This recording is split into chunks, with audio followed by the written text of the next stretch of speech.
And now the news. Immediately upon arising each morning, one man would stand before a mirror and scream, "I am not an animal, I am not an animal," followed by the declaration, "I am not just a mind, I am not just a mind." In one land was a tidal wave, one of such gigantic proportions and duration that no one ever noticed it. Another way you can determine that you're still normal and ordinary is that every day you rediscover and are shocked by, upset by, and critical of the obvious in life all over again. A viewer writes, "I thought I was going to like your show when I first saw it, because I thought you were going to take off on religion and politics and stuff like that and show them up for the frauds that they are. But now it seems like you often take up for them somehow, and I don't understand that, so I ain't much interested in it." Here he paused a long time on the paper, then finally picked up pen again and continued. "As I sit here pondering what I've just written, I have begun to wonder if I'm actually writing this to you or if it is all just taking place in my mind. And I suspect that you would say that it doesn't matter, because either way, it can be either meaningless or you can learn a lesson from it. I think I'll close now. Yours sincerely, a viewer." The gunfight. The stranger rode into town with metaphors strapped to his left leg and myths to his right, only to meet up with the sheriff, who also carried metaphors on his left leg, but on his right, something never seen before. In presenting the Crown's position in a matter of murder, the royal prosecutor addressed the court and the accused.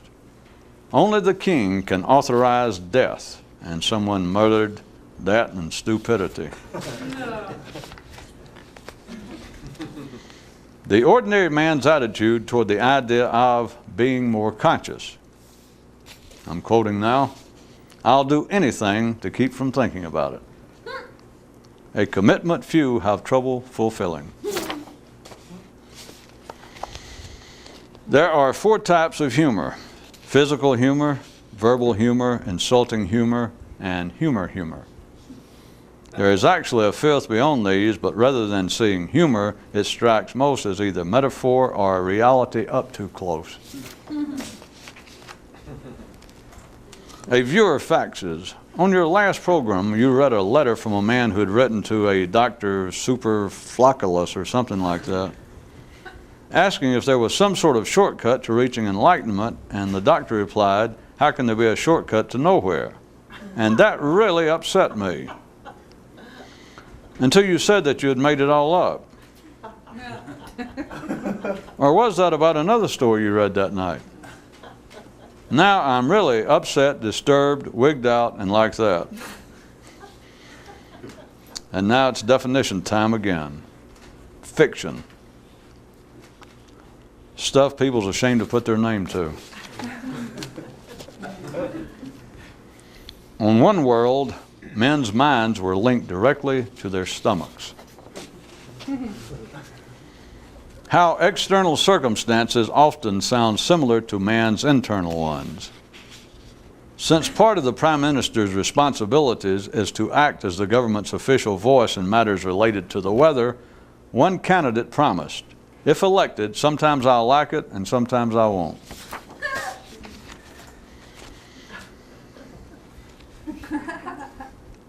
You know, like in kindergarten when they used to take pauses and let everybody that got sort of overheated or been playing too hard take a moment out and put your head on your desk. Should we revive that?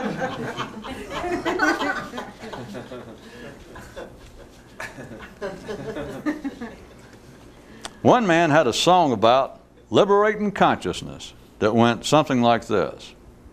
It actually went exactly like this, but since everyone else says it went something like this, why fight the tide? So it went like this. "Oh, you can talk about liberating consciousness, talk about liberating consciousness, talk about liberating consciousness, and your words become prison bars. Oh." In private, he admits that Captain Irony helped him write it. And while we're on the subject of the captain, just between you and me, are we ever going to be able to get shed of his intrusions? And right here, you're supposed to answer, yes, someday, just as soon as our consciousness is a little more liberated. A projectionist, while thinking on the matter, pondered, if the film wasn't so jerky, would irony even be visible? On one world, men's minds were linked directly to their muscles. One man had 2 beds in which he engaged in 2 forms of sleep. One bed was parallel to and close to the floor, the other perpendicular to and higher than.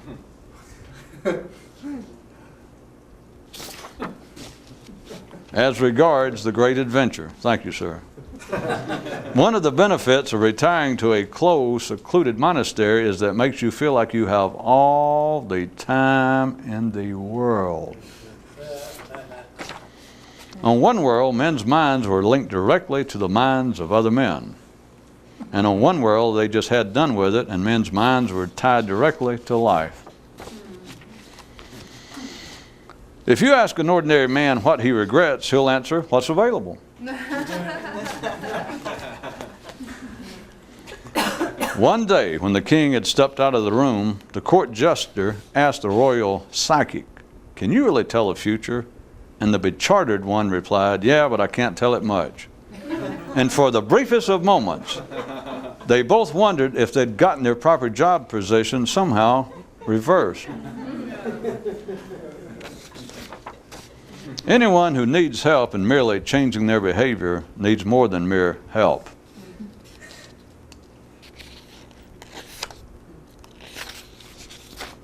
Thoughts. A sign that tells consciousness to stay on your side of the street. A boy asked his father, what is the difference between the king and the prime minister? And the elder replied, one is but a public figurehead and the other actually runs the state.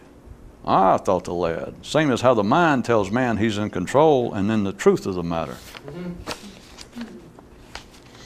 If it wasn't for arguing, most men wouldn't have much of an intellectual life.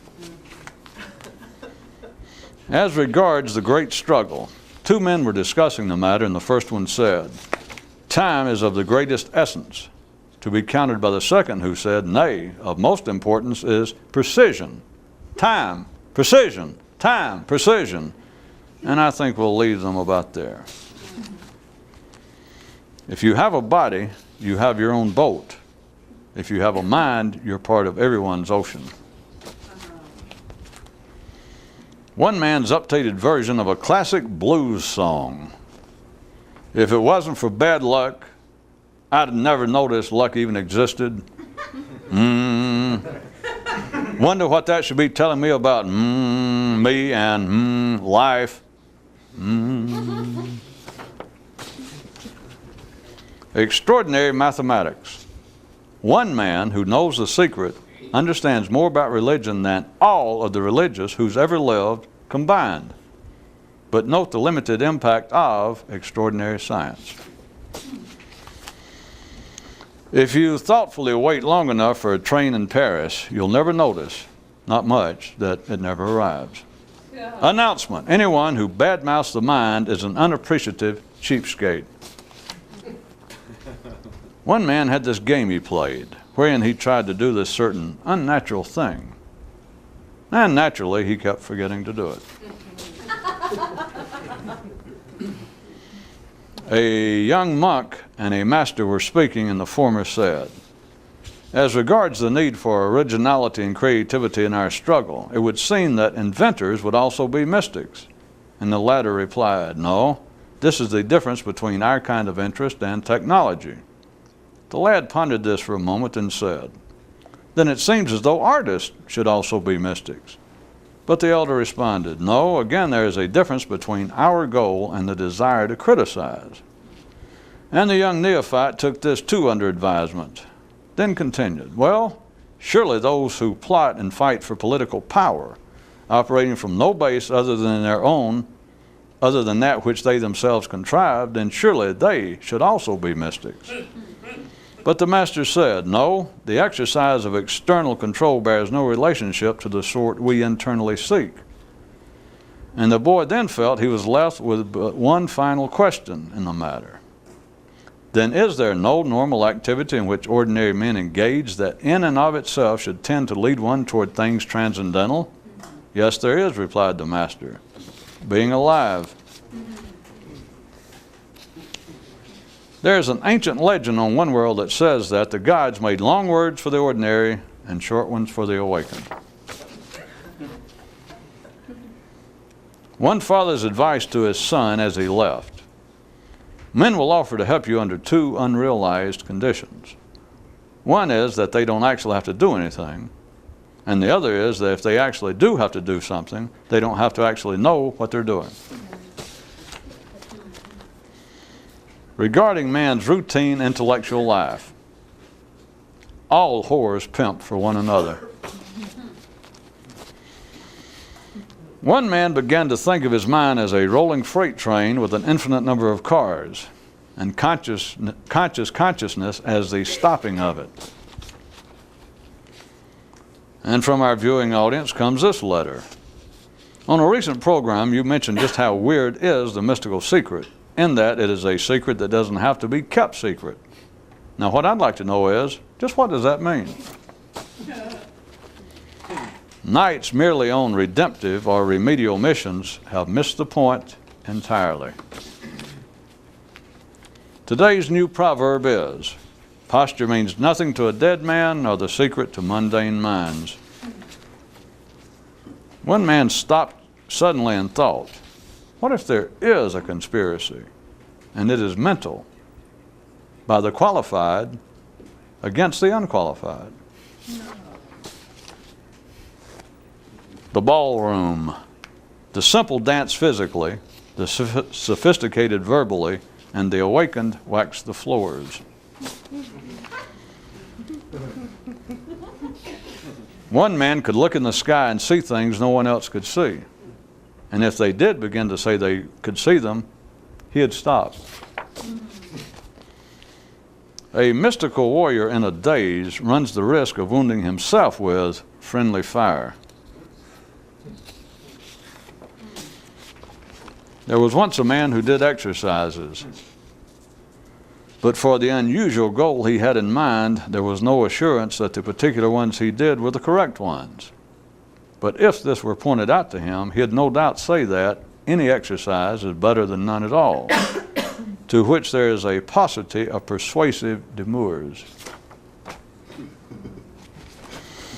One mystic, known for his efficiency, had a motto: don't be sick, die.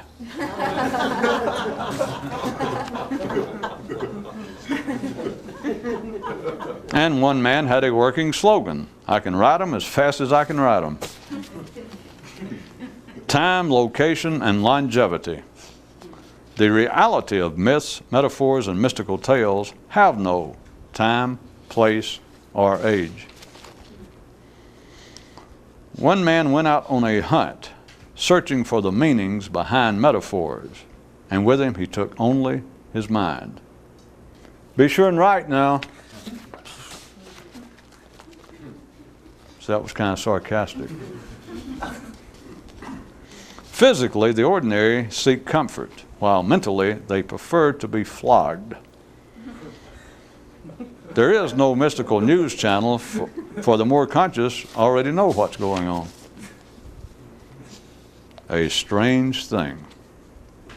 One man ran out of advice for others, at the same time he ran out of it for himself. One of the drawbacks of an expanded understanding of the true nature of the great mystical quest is that it cuts down on your need to travel. One man had a thing he woke up with every morning.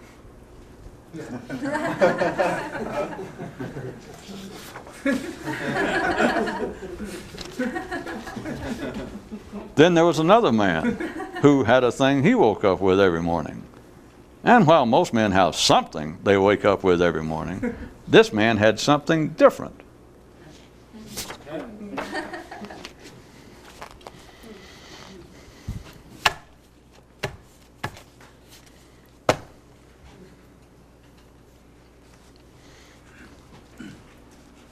What if there was a conspiracy? And what if the conspiracy originally arose from the first people who reached another state of consciousness, the first people who reached enlightenment? And what if conspiracy then was to keep others from ever achieving it? Do you realize that would both answer and shut up and close the book on every conspiratorial theory that's ever been hatched, and open up some new ones that no one with an ordinary sane mind would have any interest in considering? It would answer all questions regarding the apparent anomalies of human evolution, the throwbacks, the inequities of life in every possible way other than genetic. That if the conspiracies is not one of power, not one of those who have in some way found the Holy Grail in some physical sense and now exercise mundane magical control, are those who have amassed amongst themselves most of the world's physical riches, the lands and the minerals, and their only desire now is to continue to expand their holdings. About the last group that you could conceive of at the ordinary level would be that which I'd already brought up as manure for tonight several weeks ago.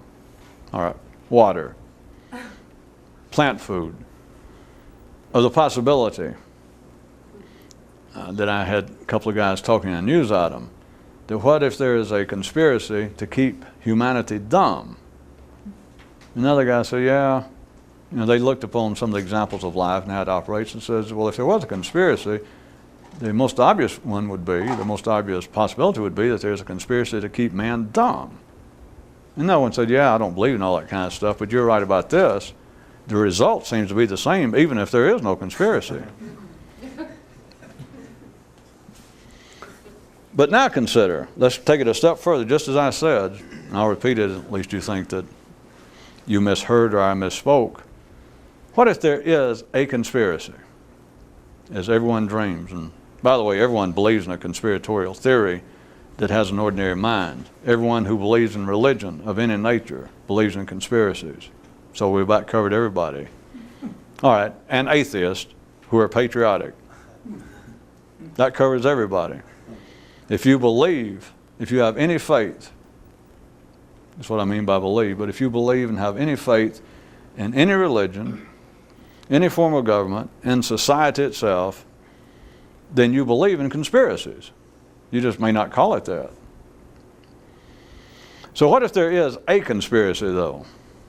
And going far beyond the ordinary views of there being a group of bankers or people with the bones of Buddha, the teeth of Muhammad, or the sword of Jesus and all that, the bowl, that they in some way have magical powers of a clerical nature, of a worldly nature, of a secular nature, I meant to say. That rather than there being that kind of power that they exercise physically, controlling the lives of men, their behavior, their wealth, their social position, where they can move, where they can live. What if there is actually a conspiracy? But the conspiracy is this: there's only one. It arose from the first men who ever awakened, the first men who ever achieved another state of consciousness, and the conspiracy was set in motion by them, continues to be run in their behalf against everyone else, specifically to keep everyone else from achieving it. If that were true, then that opens up, as I said, I'm not going into this, but if you're wide enough of consciousness, perception to realize that that blows away every other perception. It is the largest shark that ever swam in the ocean of intellectual minnows. So all the other theories, they're gone. But then I point out that it opens up several new ones, several new possibilities as to why this would be, why they would want to keep other people from doing it.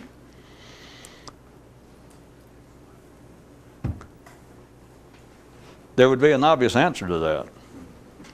And that would be that as soon as the first few men, it'd have to be more than one for it to be a conspiracy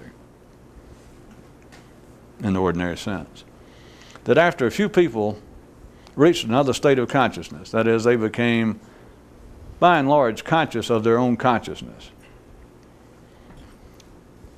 not having a rambling mind, not talking to themselves, not having one's everyday intellectual process, but they became conscious of consciousness.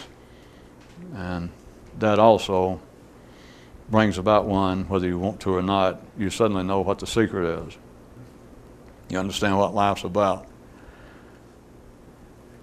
If they then set up this conspiracy to keep other people from achieving this, what would be their purpose?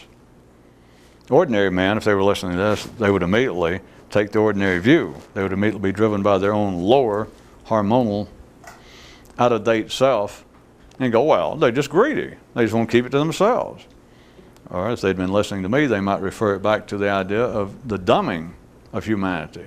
Well, they won't stay the most intelligent if there is truly.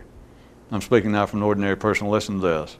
If they said, if there is indeed truly this other state of consciousness, this enlightenment, this awakening, this liberation of consciousness wherein you actually look around and you understand what life's about, what human existence is about, and that's it. If there is such a state, then they would say, well, a conspiracy would be predictable.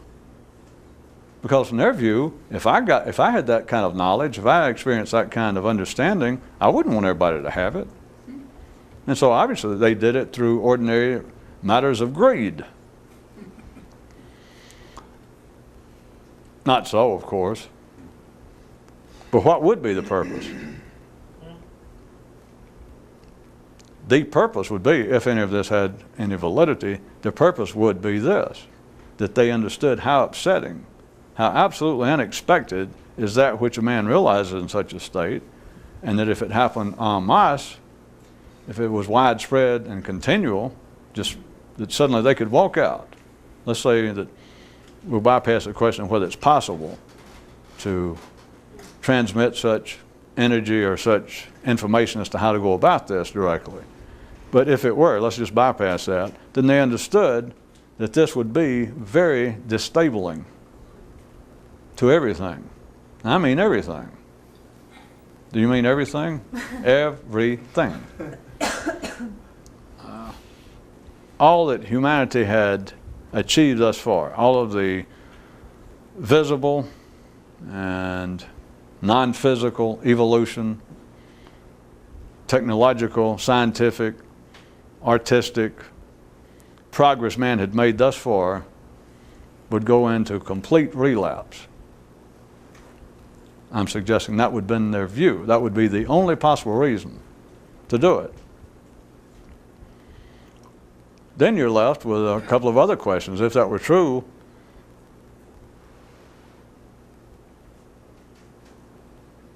then how unsettling can it be?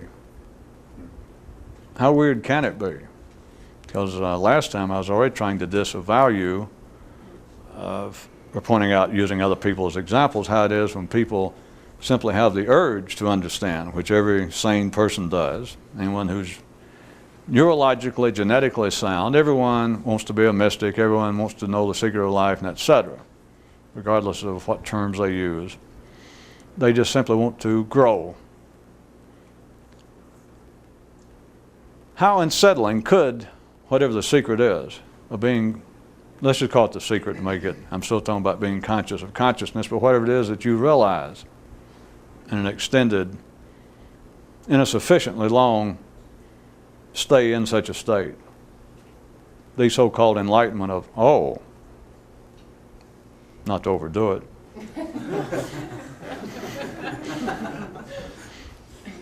Seems lacking somewhat in dramatic enthusiasm. You know, that Buddha went through all that, for instance, and went, oh, well, fill in your own sham theatrical. Oh! I keep forgetting my TV training. You have to smile and sound excited and raise your voice. Oh! For a limited time only. No, that was something else. I get that's the used car commercial I'm doing later. I got that confused. How unsettling could be the secret, the understanding of what life is? Well, as I pointed out, if it was done collectively, if it happened over a wide swath of humanity, it would be unsettling to the point that I'm just telling you, it's not a theory, I'm telling you that things would fall apart. What has happened at the most mundane and ordinary level of human evolution and progress would go in reverse. It would become devolution. It would fall apart if that happened unexpectedly, if suddenly everyone saw it. Then would it actually be a conspiracy in the sense that conspiracies by connotation always imply a nefarious intent? Would it not be for the good of humanity? That if I am describing it aright, that the conspiracy came about? And everybody seems to enjoy this. I could start plucking out many of the stories and myths from religion and secular mythology, wherein man, the Garden of Eden, I'm not going to go into details, but take that. That one is pregnant. I can use that. I've worn that damn thing down worse than a 14-year-old boy's. Never mind.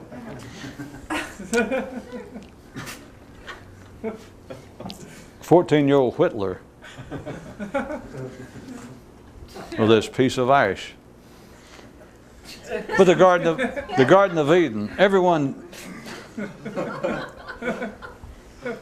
At any rate, I could start pulling out and give you a different interpretation wherein all such stories, or just all the great well-known stories, I could show them, I could interpret them as being a representation of the fact that somebody, some group of people somewhere, not gods, well, sometimes it might have been demigods in the stories, but that people who reached another level of consciousness, creatures, realized that if this suddenly was if this was suddenly known by the masses, by large numbers of people, life as we know it right then, whenever it was, then and now, would be unprofitably disrupted. People's position in life, people's attitude toward themselves, people's belief and faith in what is life would be displaced to such a degree that it would be dangerous, literally dangerous. Now, even if that were true, and I started to point out that then in the sense that all conspiracies seem to be of a negative sort, no one ever speaks about a positive conspiracy, but this would be in contradistinction to a negatively connotated conspiracy. That is, if they indeed, they were the first group of men, the first Adams and Eves, the first children of God, the first giants that walked the earth, the first sons of Zeus and daughters of Zeus, the first ones through whatever reason, that of course, you can speculate if you want to, or guess, or assume that it just was one of the biological quirks that happened, that suddenly some people showed up, that their neural system was activated in a different way, and they looked around and saw what was going on in life. They saw more than the norm. They saw more than their consciousness was normally outfitted for within the ocean in which everyone was swimming at the time. So it happened. In some way they connect. Some way a few of them get together. And I won't say what they talked about, but hello, how you doing? What's your name? Hello. They gave each other a quick Popeye look, and they realized, yeah, it's you. You too.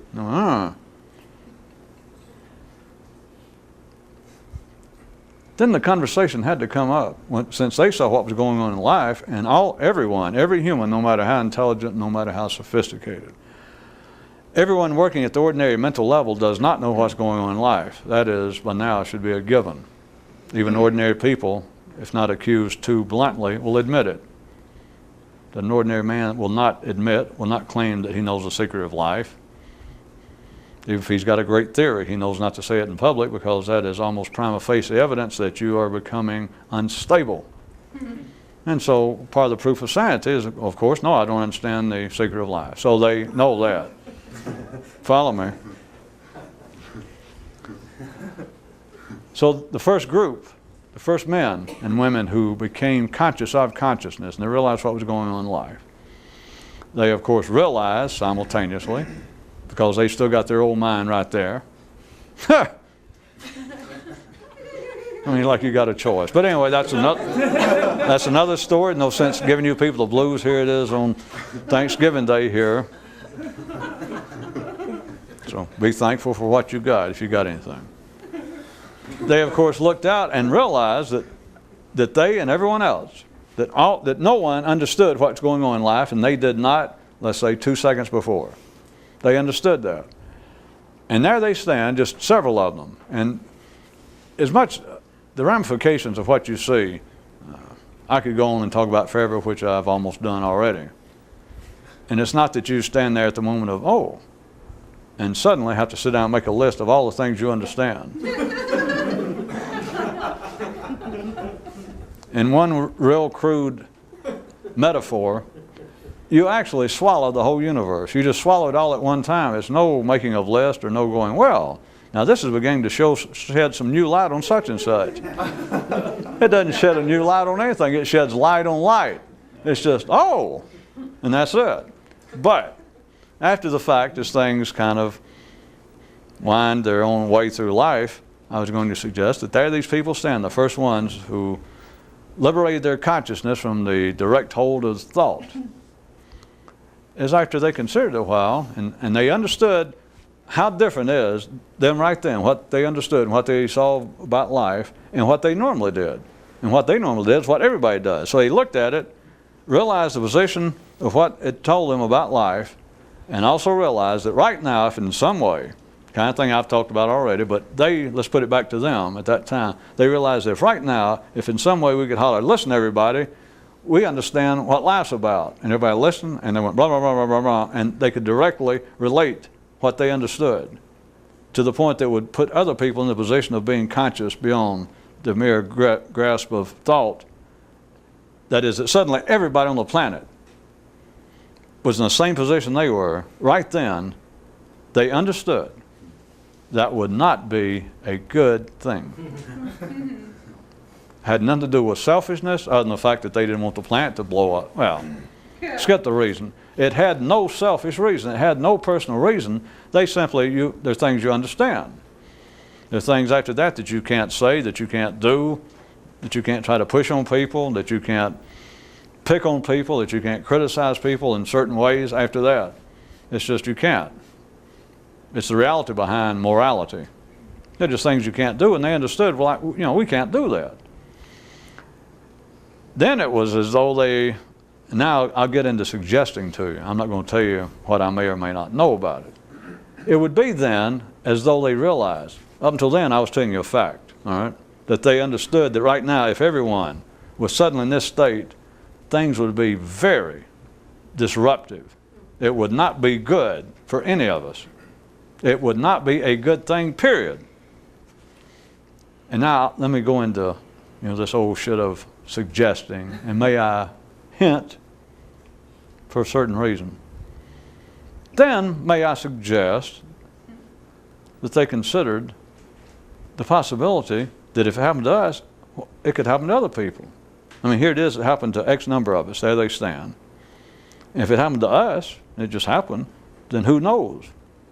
Next week the weather may change. We don't know what caused it, the humidity, cloud cover, the first hole in the ozone. They don't know, I suggest. And they consider the possibility, well, what if this breaks out like an epidemic? What if tomorrow, instead of us X number, what if there's X squared? And what if next week it's X cubed? And because they'd already understood that if it happened to everybody right this second, if they could in some way put everybody in that state, it would not be a good thing. I understand they understood that. Then it was, well, what if it starts just, not everybody, but what if it just starts breaking out in increasing numbers of people? And they understood that may not be, or would not be as immediately disruptive as everyone suddenly being in this state, just suddenly. But if it grew at some rate at which they could not predict, would that be a good thing? They didn't know, I suggest. Since they knew that if everyone did, And when I said everyone, I could have said 90% of the world, the majority of the world. That would not be a good thing. Because it didn't have to be all. It didn't have to be everyone in the world, but they realized that if too many people, large numbers, even 51% of the planet right now was in this condition, it would not be a good thing. So let's go from there. They don't know how often it's going to happen again. They don't know if it's going to increase. They don't know what percentage it has to reach before things become unstable, somewhere less than 100%. All they were sure of, I suggest, we're just pretending now, was that this occurring in an unchecked, unbridled, uncontrollable, unpredictable manner is damn near certain not a good thing. Even if it's not 100%, this just running out of control. Because we standing here, this X number of us, we understand right now what would happen if too many people were in this condition suddenly. And so anywhere between everybody being in that condition, and we know that'd be bad, anything between us and them and those numbers, we don't know what it would be. The only safe course would be to try and bring this under some control, to see if they could have some effect.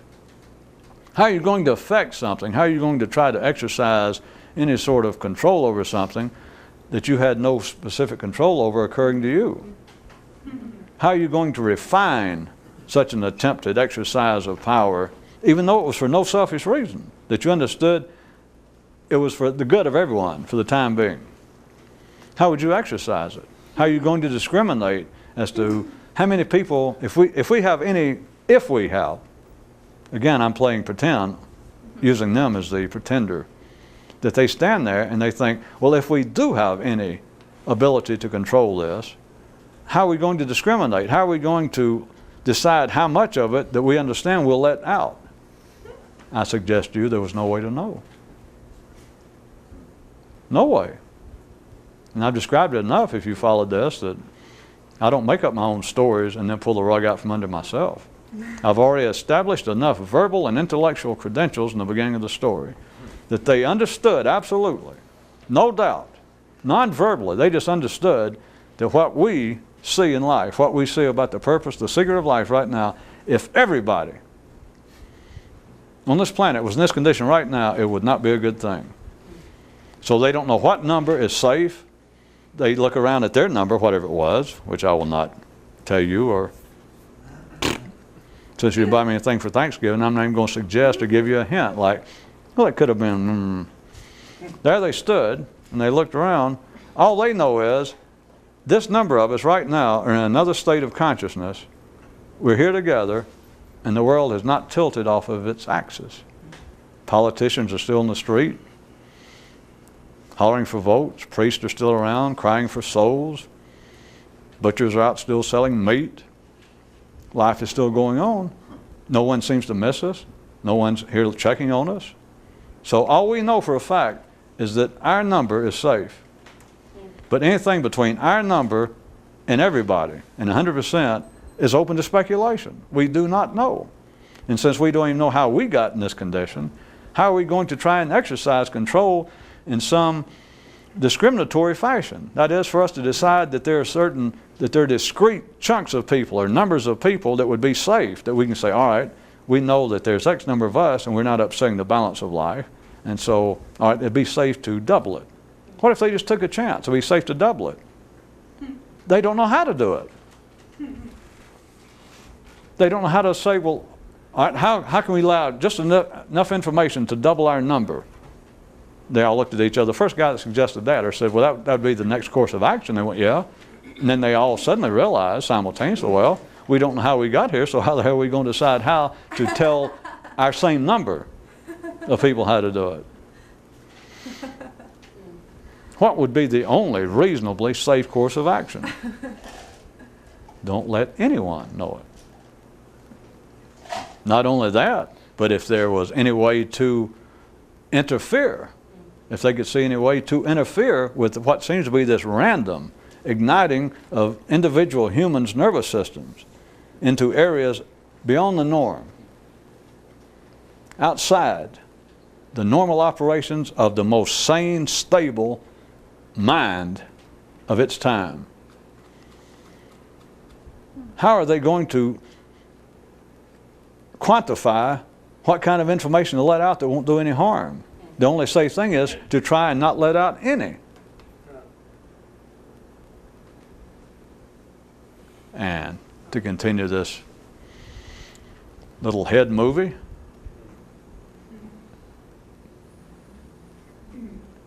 them understanding that simultaneously with seeing what life's about,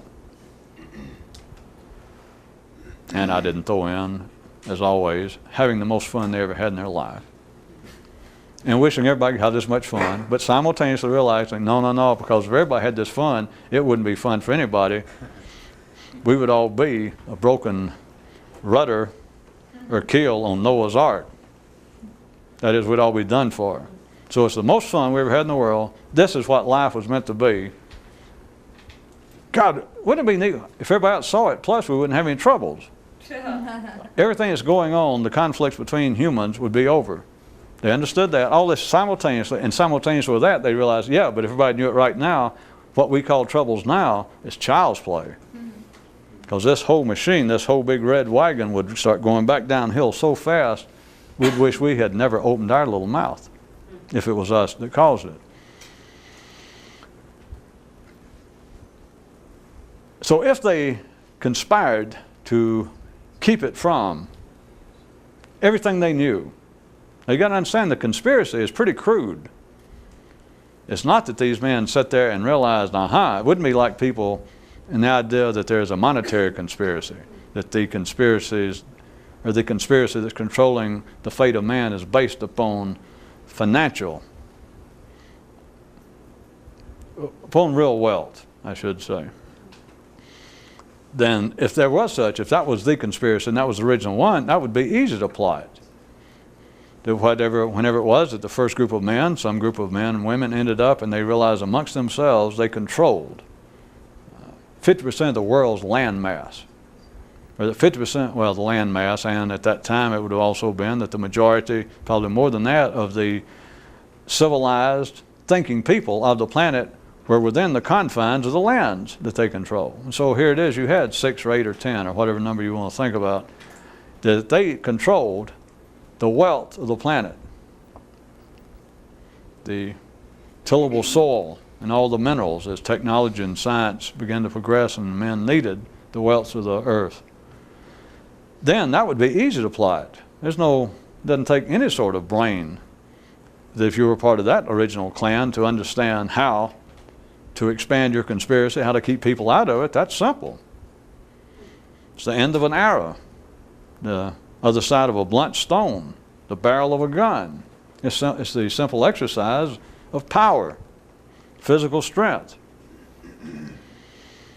But when you get to the conspiracy that we're picturing now, if it was on the basis of the first men who originally became conscious outside the mere operations of the mind and understood what life was about and understood how dangerous it would be, not a good thing if everyone suddenly was in the same condition. If they did conspire to keep people from attempting to do it, do you understand what a crude conspiracy it was? Because since they did not know how they got there, how are they going to keep other people from getting there? So you didn't think about that. Some of you sitting there thinking, well, that almost makes sense. Or I could have figured that out if you'd gone ahead and died and given me long enough. I'd have thought of that. Yeah. But what if they did decide that for the good of everyone, including themselves, of course, but there was no personal motivation whatsoever in this? How are they going to, if they decide, well, until we've got to keep this away from the general public until we can figure out what to do, until we can see more what we're doing, until we know what numbers would be safe? Do you understand what a crude conspiracy? The ordinary conspiracy theories are always extremely rococo and Machiavellian. Russian dolls within Russian dolls within Russian dolls within Russian dolls within Russian dolls. You can make a living by just figuring out whatever the latest conspiracy piece of fiction or theory is, and just look around and find out which one is selling, which one has the best currency right now. And all it takes is like a 12-year-old mind with a kind of Mad Magazine or National Lampoon spin them, do it, and you can figure out, wait a minute, if they're buying that, all I got to show them is that that's not the final conspiracy, because they're being run, and you can make up a new one. There's no end to it. It becomes very complex. It's not just conspiracy theories. I know that there have been spy novels written recently, and some very ancient ones. If you don't know, there was a whole idea of double agents.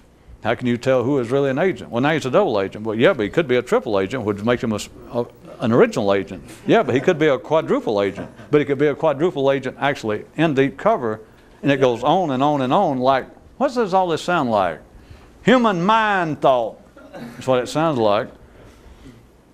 But imagine, compared to all of these labyrinths that never end at the ordinary conspiratorial theory level, and they weave, they become beautiful, at least verbal and mental works of art. You can look at them as puzzles or games if you got nothing better to do. But they're nothing. I'm giving you what could have possibly been the father of all conspiracies. But if it were true, what I'm describing, notice how blunt, how crude. I mean, it can't be cruder. Here it is, the first conspiracy, the first people who reached another state of consciousness, that they became conscious of consciousness, understood, they got together, their whatever number it was, and understood that if this was now suddenly a fait accompli across the board of humanity, it would not be a good thing. Not from their view, they just understood it would not be a good thing. So they decided, well, we should not contribute to the possibility of things becoming unbalanced. So then the first conspiracy begins in my little scenario. That is, well, let's do what we can to discourage this from happening. Since we're in the position that only we see it, us number right now see what it is, and we see the damage it would do if it begins to strike other large numbers of people in an unchecked fashion. So it's our responsibility to do something. So what should we do? They don't know the exact way they managed to get in this position. They don't know how it came about. So they don't know how to stop other people from doing it. They don't know what numbers would be safe for it to occur to, if they had any control over it, just if they did. If they did, they don't know what to do. So here is the grand, glorious, thought-provoking, mind-blowing, deep, ponderous conspiracy. The first one. They decide, well, we won't do anything. What else could they do? Anything else they would do would be lie, my definition of them being more conscious and understanding what life's about. The conspiracy would be, it can't be cruder than this. Their conspiracy was, all right, here's what we'll do. I assume I've made this hit or miss plain enough, have I not, that they, if I have to, if you were thinking about it in ordinary terms, they would have sat around and discussed it. All right, we know we can't just, we're not going to just suddenly go out there and try to make this happen. They didn't even know where they could, because they don't know how it happened to them. But their first thought would be, once they realize there's a number of us, and that this world's still all right, even though we see through the world as it is. We see what's going on. They also realized the conversation had to arise like, well, I wonder why there's not more of us here. Blah, blah, blah. And they talk a while, sip a Coke, and blah, blah, blah. And finally somebody would go, well, I just thought about it. Now that we see how life is, now I'm making all this up, making it cruder than it would have been. And so one says, I just realized, we're saying that it's a shame there's not more people enjoying this and see it. But you realize right now, if large numbers of people, like the whole world, suddenly realize this, do you guys, and suddenly the rest of them went, He wouldn't even had to finish the sentence. They'd go, yep.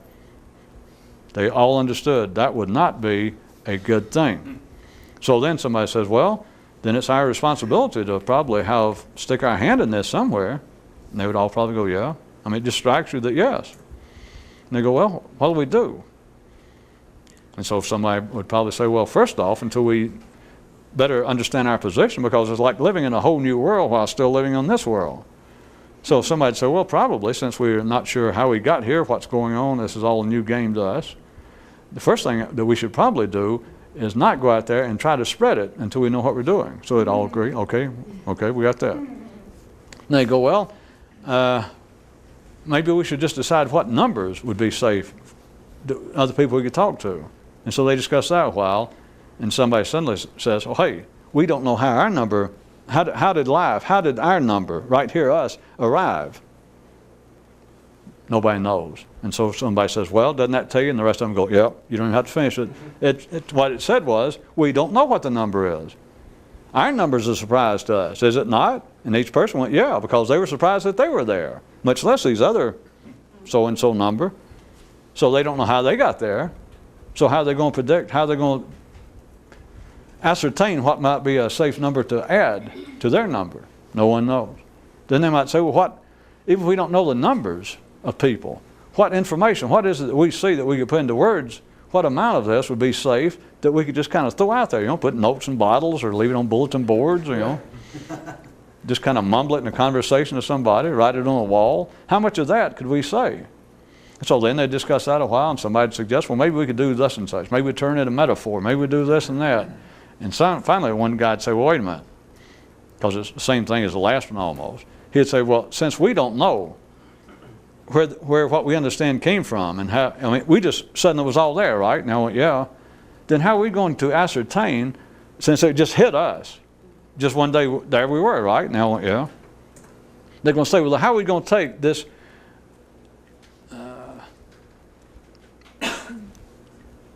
entirety of a body of understanding, this thing that was just a block of me saying you just swallowed the universe, how are we going, us now, since it just happened to us, that we did not predict it, we didn't control it, how are we now going to cut up into pieces and decide to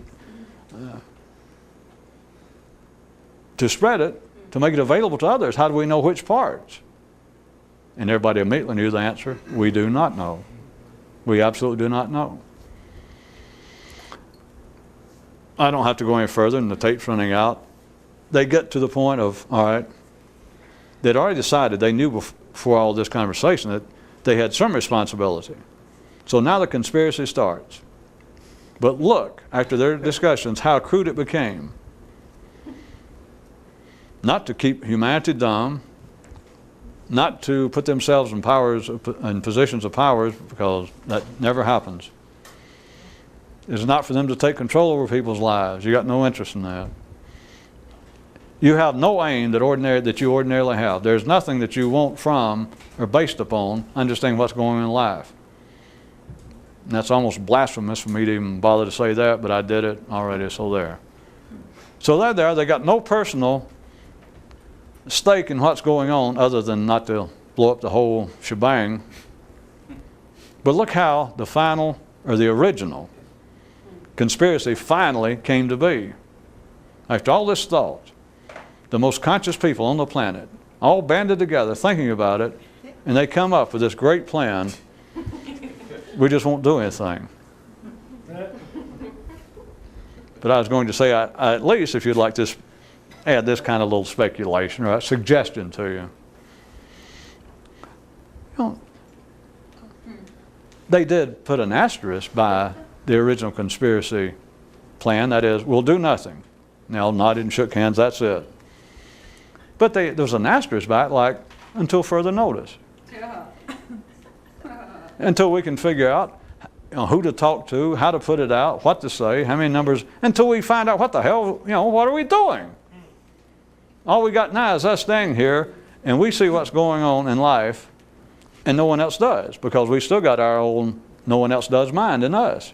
So there's no doubt about it. So we see that, but as far as what to do with it, here's what we'll do. Until further notice, until we understand, until we can figure out what to do, we won't do anything. And someone says, is there any more motions or anything? They went, no. And so the guy went bang, and the first conspiratorial meeting of more conscious people in this universe came to its first conclusion, and they broke and had coffee and punch or whatever they did. But that was it. Until further notice, we won't do anything about it. But strictly on the basis I've described, I suggest to you, on the basis that they literally did not know exactly what to do, or if they had ideas of what to do, how far to carry it, how many people to talk to, what sorts of people, which amounts to not knowing exactly what to do, and knowing enough not to do anything under those conditions. And so the conspiracy of all conspiracies, I was suggesting a possibility tonight, were people, the first people who reached enlightenment, awakening, liberated consciousness.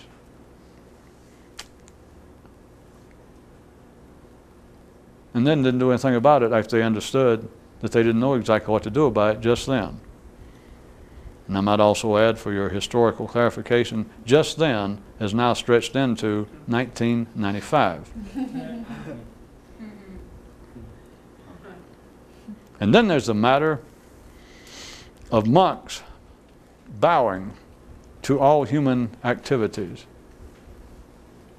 But we're out of time.